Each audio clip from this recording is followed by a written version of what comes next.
അമേരിക്കയിൽ എന്താണ് മെസ്സിയുടെ പുതിയ പ്ലാനുകൾ?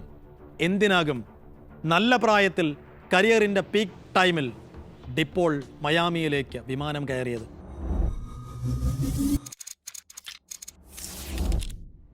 ഇന്റർ മയാമിയിലേക്ക് നോക്കൂ.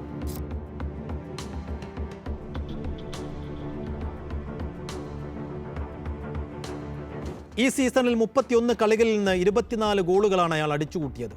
12 എണ്ണം പറഞ്ഞ അസിസ്റ്റുകളും. ചരിത്രത്തിലാദ്യമായി മയാമി ക്ലബ് ഫുട്ബോളിൽ പന്തുതട്ടി. ഇടങ്കാൽ തപസ്സിന് മുന്നിൽ വയസ്സ് തോറ്റുപോകുന്നതല്ലേ പിന്നെയും പിന്നെയും കണ്ടത്? അമേരിക്ക ഏതെല്ലാം നിലക്കാണ് മെസ്സിക്ക് പ്രിയപ്പെട്ടതാകുന്നത്?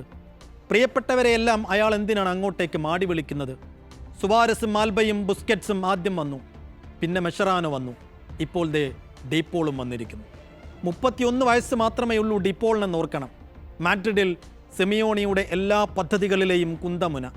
മടുത്തെങ്കിൽ സ്പെയിനിലോ ഇംഗ്ലണ്ടിലോ പോർച്ചുഗലിലോ ഒക്കെ മറ്റു ക്ലബ്ബുകളിലേക്ക് മാറാൻ കെൽപ്പുള്ളവൻ.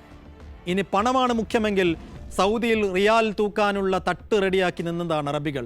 എന്നിട്ടും എല്ലാം വേണ്ടെന്ന് വെച്ച് മയാമിയിലേക്ക് ഡിപ്പോൾ വിമാനം കയറിയിട്ടുണ്ടെങ്കിൽ അയാൾക്ക് മറ്റു പല കാരണങ്ങളുണ്ട്. അതിലാദ്യത്തേത് മെസ്സി തന്നെയാണ്.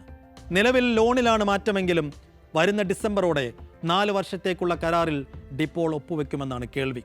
ഡിപ്പോളിനെ കൂടാതെ കൂടുതൽ അർജന്റീന താരങ്ങൾ മിയാമിയിലേക്കെന്ന സൂചനകളും കേൾക്കുന്നു. മിയാമിയുമായുള്ള കരാർ മെസ്സി നീട്ടാൻ പോകുന്നുവെന്നതിൻ്റെ ഏറ്റവും വലിയ സൂചന ഡിപ്പോളിൻ്റെ കൂടുമാറ്റം തന്നെയാണ്. അത്ഭുതങ്ങളൊന്നും സംഭവിച്ചില്ലെങ്കിൽ മെസ്സി അടുത്ത 2 വർഷം കൂടി മിയാമിയിൽ തന്നെ തുടരും. അങ്ങനെ തീരുമാനിക്കാൻ കളിക്കപ്പുറം മറ്റു ചില കാരണങ്ങൾ കൂടിയുണ്ട്.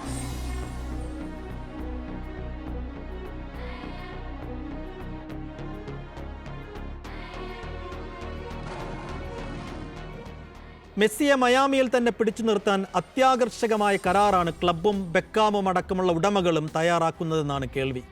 ക്ലബിൻ്റെ ഓഹരി പങ്കാളിത്തം, പരസ്യവരുമാനത്തിലെ ഷെയർ തുടങ്ങിയവയെല്ലാം ഉൾക്കൊള്ളുന്ന വമ്പൻ കരാർ. കരാറിനും കളിക്കുമപ്പുറം മയാമി പല നിലക്കും മെസ്സിക്ക് ഇഷ്ടയിടമാണ്. കുടുംബത്തിൻ്റെ സന്തോഷം തന്നെയാണ് അതിൽ പ്രധാനം. മയാമിയിൽ അവർ ഹാപ്പിയാണെന്ന് മെസ്സി പലവട്ടം പറഞ്ഞിട്ടുണ്ട്. ഭാര്യ ആന്റോണല്ല അമേരിക്കയിലെ ടിഫാനി ബ്രാൻഡിൻ്റെ മുഖമാണ്. അഡിഡാസ് ഉൾപ്പെടെയുള്ള ബ്രാൻഡുകളുമായി ചേർന്നും അവർ പ്രവർത്തിക്കുന്നു. 3 മക്കളും മയാമിയിലെ ജൂനിയർ ടീമുകളിൽ കളിക്കുന്നുണ്ട്. പറ്റാവുന്ന സമയത്തൊക്കെ മെസ്സി നേരിട്ടെത്തി മക്കളുടെ കളി കാണുന്നു. സ്വസ്ഥമായി മാർക്കറ്റിലിറങ്ങുന്നു. ജീവിതം സന്തോഷകരമായി മുന്നോട്ടു പോകുന്നു.